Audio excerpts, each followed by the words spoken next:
बड़ा मशहूर शेर है, तंजीम तुमको कौम की मंजूर है अगर, बच्चों से पहले माओ को तालीम दीजिए। तो मजबूत इरादे जो हैं वो माँ अता करती है, और बाप उन इरादों को हकीकत में बदलने के लिए अपना सब कुछ खोने को तैयार होता है। और यहीं से पेरेंटिंग असल शुरू होती है। फिलहाल जो हालात गुजर रहे हैं बहुत तशवीशनाक हैं। हमारा मुल्क जिन हालात से गुजर रहा है, ये कोरोना वायरस की वजह से खौफ, हिरास, जिंदगी रुक सी गई है।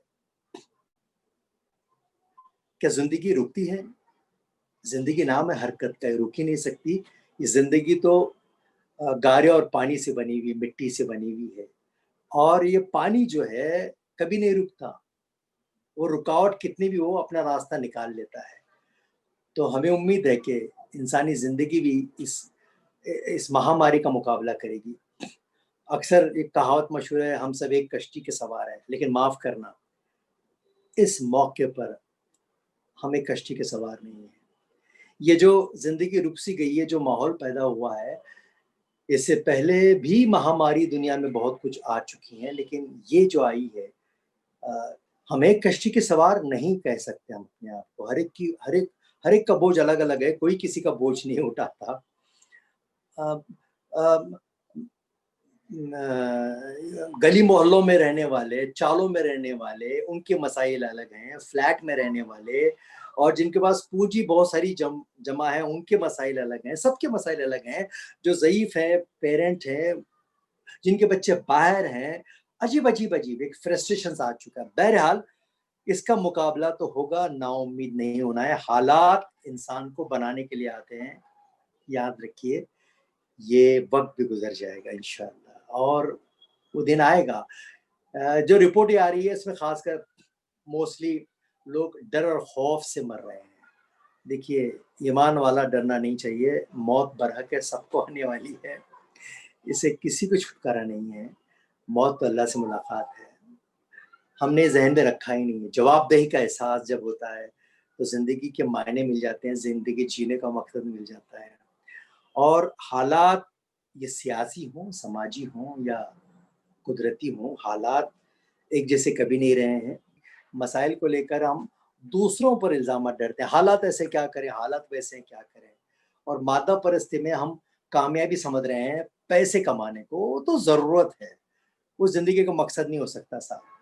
हमने ज़रूरतों को मकसद बनाया, विरासत में हम वही दे पाएँगे, फिर तरबियत वैसी मिलेगी। क्योंकि हज़रत नूह अलैहिस्सलाम के बेटे ने अपने आप को बदलने का कोई इरादा नहीं किया, जबकि वो वक़्त के सबसे बड़े मुबल्लिग और नबी के घर में रहता था। और उसके बरक्स फ़िरौन की बीवी ने अपने आप को बदलने का इरादा कर लिया, जबकि वो वक़्त के सबसे बड़े ज़ालिम हाकिम के घर में रहती थी। हालात का बहाना छोड़िए, सोच को बदलना ज़रूरी है। नेगेटिविटी में भी पॉज़िटिव उम्मीद रखना। हम सब जानते हैं, नाउम्मीदी कुफ़्र है। सोच बदलिए, हालात डेफ़िनेट बदल जाएँगे इंशाअल्लाह। और जब ये चीज़ें आती हैं, मकसद मिल जाता है ज़िंदगी जीने का, तो ज़िंदगी में मुश्किलात भी अच्छे लगते हैं। हमारे बदन पर कोई चाय का धब्बा लग जाए, सफ़ेद कपड़ों पर, हम फ़ौरन अलर्ट हो जाते हैं। हमको मालूम है ये धब्बा अच्छा नहीं लगने वाला, और उसको मिटाने की कोशिश करते हैं। फ़ौरन उसमें पानी डालते हैं। सफ़ेद कपड़े पर धब्बे अच्छे नहीं लगते, दाग अच्छे नहीं लगते। उसी तरह हमारे ज़हन पर भी बहुत सारे दाग धब्बे अतराफ़ के मीडिया से, सोशल मीडिया से, ये टीवी से, चैनल से डरा देने वाले धब्बे रोज़ाना सुबह से लेकर शाम तक कोई न कोई ऐसी बुरी बात हमारे ज़हन में एक धब्बा लग ही जाता है। माफ़ करना, उसका असर हमारे मिज़ाज पर, हमारे एटीट्यूड पर आने लगता है।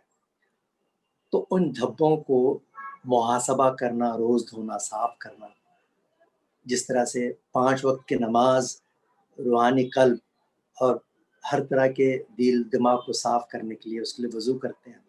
सफ़ाई आधा ईमान है, लेकिन इस दिमाग की सफ़ाई पर हम ध्यान नहीं देते। तो दरगुज़र करना, मुआफ़ करना, खुद का मुहासबा करना, क्योंकि बच्चे हमको देखकर तरबियत लेते हैं, याद रखें। ये जो तरबियत होती है, तालीम से कहीं ज़्यादा तरबियत की ज़रूरत है, क्योंकि घर से जो प्रोडक्ट आपके निकलेगा वो बीज सोच वाला, तरबियत की सोच वाला। स्कूल में जब हम वहाँ के ज़मीन पर उसको बोते हैं और उसका माली होता है टीचर, असातिज़ा, बीज कसदार होगा तो फलेगा फूलेगा, कमज़ोर होगा तो ज़ाहिर है स्कूल के सबसे बड़ा ताकत जो है पेरेंट्स होते हैं, अपने बच्चों के लिए फ़िक्रमंद होना। उस फ़िक्र को मज़बूत अंदाज़ में कैसे लें, पॉज़िटिव अंदाज़ में कैसे तब्दील करें और बच्चों की तरबियत के लिए क्या प्लानिंग करें, इस पे हम बात करेंगे। अगले एपिसोड में फिर मुलाकात होगी। तब तक के लिए अल्लाह हाफ़िज़।